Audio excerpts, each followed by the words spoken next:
Another video on yogurt. So I make my own yogurt. It's delicious. There's videos. And I was thinking the other day. I've made it with cream, and I've made it with milk that's got extra cream in it, and you get a higher yield of yogurt because obviously there's more fat in it. So I was kind of thinking, could we? Well, I've got two thoughts, and we're going to do one of those thoughts today. My thought was, could we take the milk and boost and add milk powder to it? So normally you take milk powder and you add milk powder to water. Could we take milk and add it to milk powder, and then make yogurt out of that? So it'd be like double concentrated milk. So instead of reducing milk down by half, evaporating off half the water, we're actually just adding milk powder to it to make it more milky. It's not going to be creamier because it's milk powder. So we're not really adding fat to it, but we're adding more milk to it. Which part of the milk is it? Don't know. But anyway, so those are my thoughts. And I kind of thought, well, if I'm making yogurt, I might as well have a go and try this and see if it works. I need a spoon. Just to get rid of the froth off the top of there. I've forgotten what that is. It is something I should know what it is, but I don't. I'll get rid of that.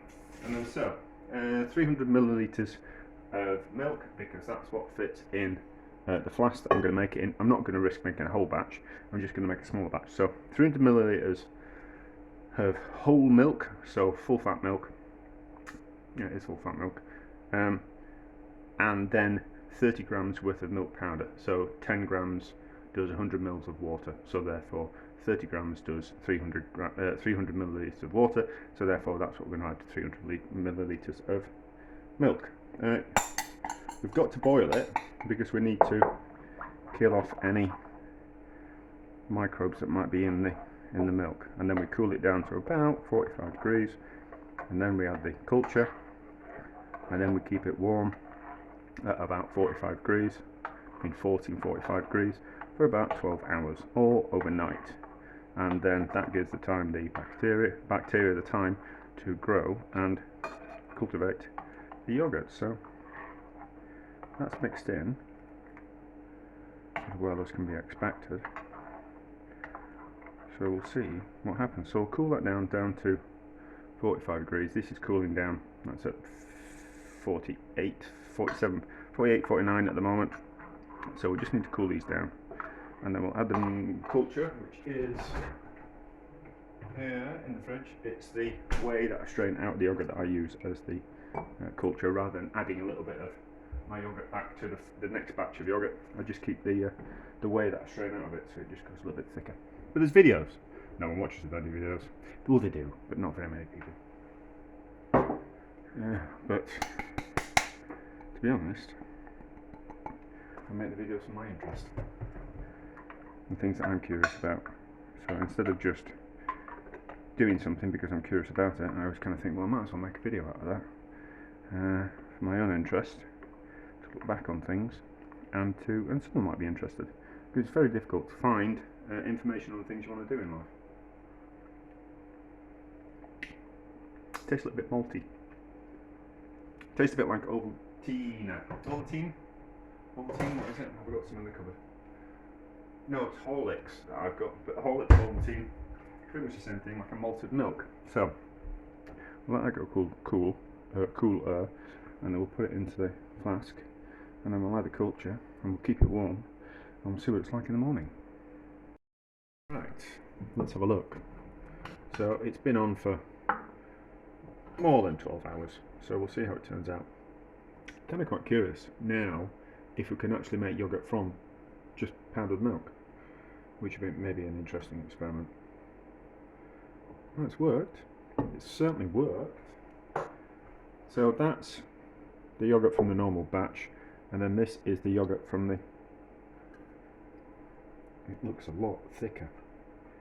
My word, that's a lot thicker. Get a spoon in there. knife just to loosen it up. Yeah, that's substantially thicker than that yogurt. And this one made with the milk powder has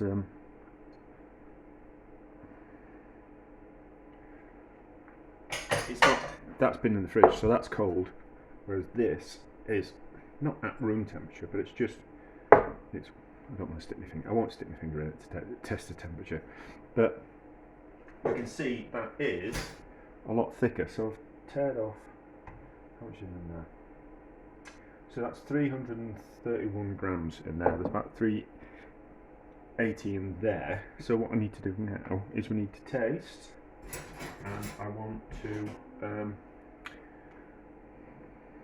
see about straining it to make it what kind of thickness kind of yield. But let's have a taste first. So this is my normal yogurt, very nice. I normally strain it just to thicken it up slightly, and this is the one with the milk powder in.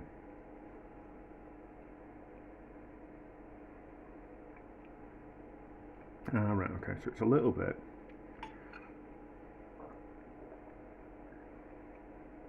No, I just got a few grains. Yeah, so it tastes different. It tastes different. They're just, maybe it's just down to the fact that, I don't know.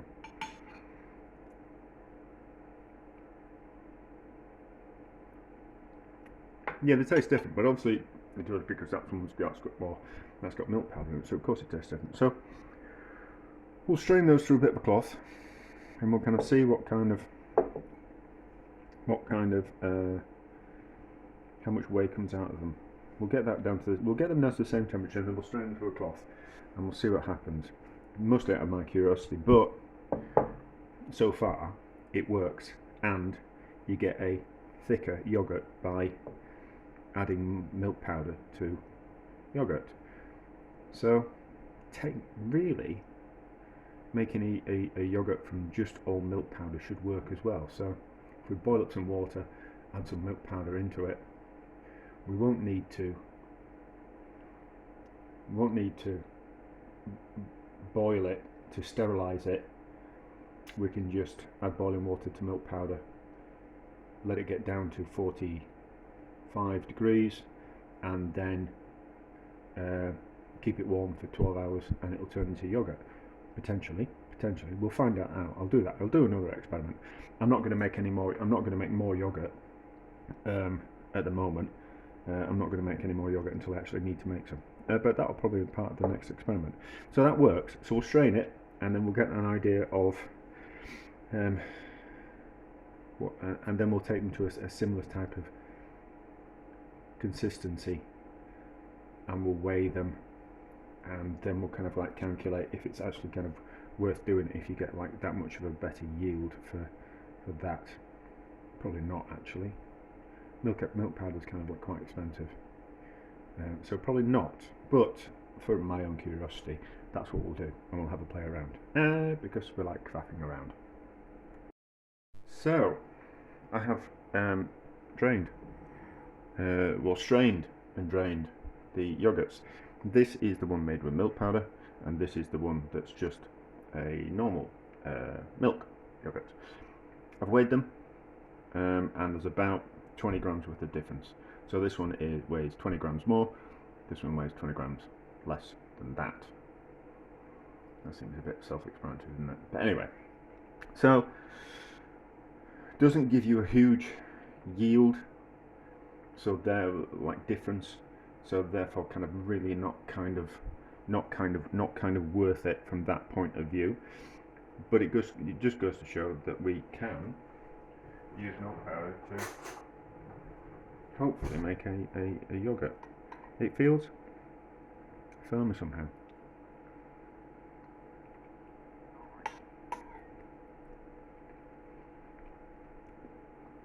No, they're both about. No, that's what I need to do. We need to whip them up, don't we? So I was thinking that it was let's have a look at the textures when we whip them up. So I've got my, let's not, hopefully this won't make a mess. So excuse the noise.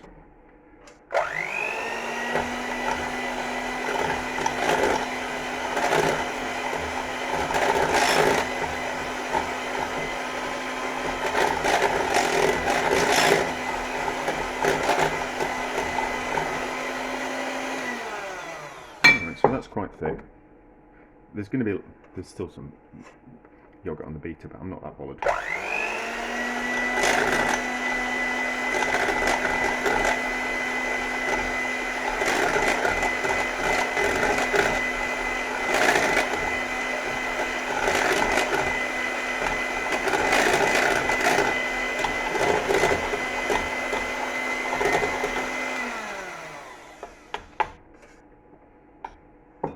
Interesting. Interesting. There's slightly different colours. I don't know if that's. No, that's just down to the cameras, the light. So they look about.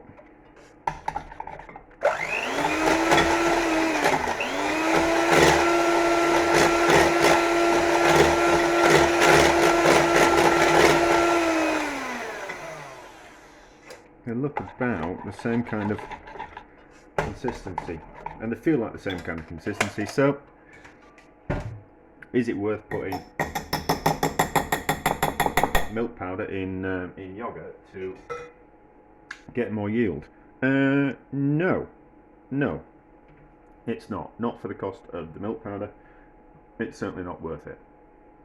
But it does beg the question: can we make yogurt from powdered milk, reconstituted powdered milk, which will be the next experiment. But anyway, so it hasn't given like a huge yield.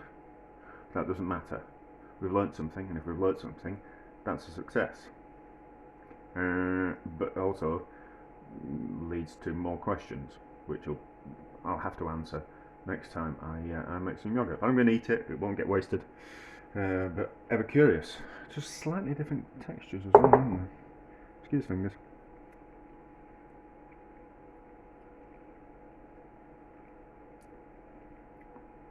Slightly different flavours.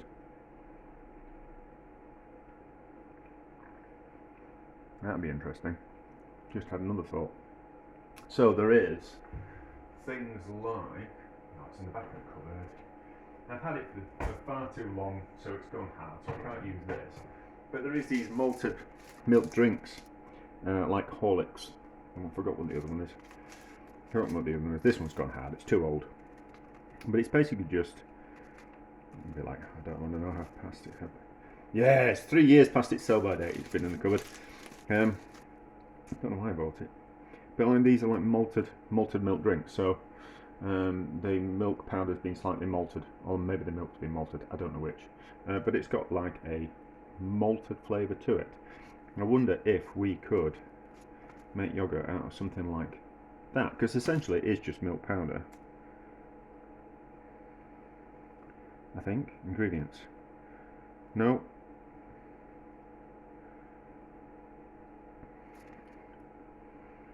Malted milk drink, but it's mostly wheat.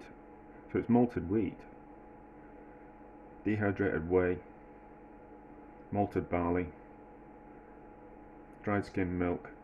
Alright, okay. Alright, okay. Oh, okay. So that's another experiment, isn't it? Can we make a yogurt out of something like that? And can we also slightly caramelise a milk powder to like toast it in the oven type of thing, or in a frying pan? That's the toasting, obviously. The thing that's like, there's, oh yeah, that's me moving the milk powder around so it toasts evenly. Well, that's what that thing is doing.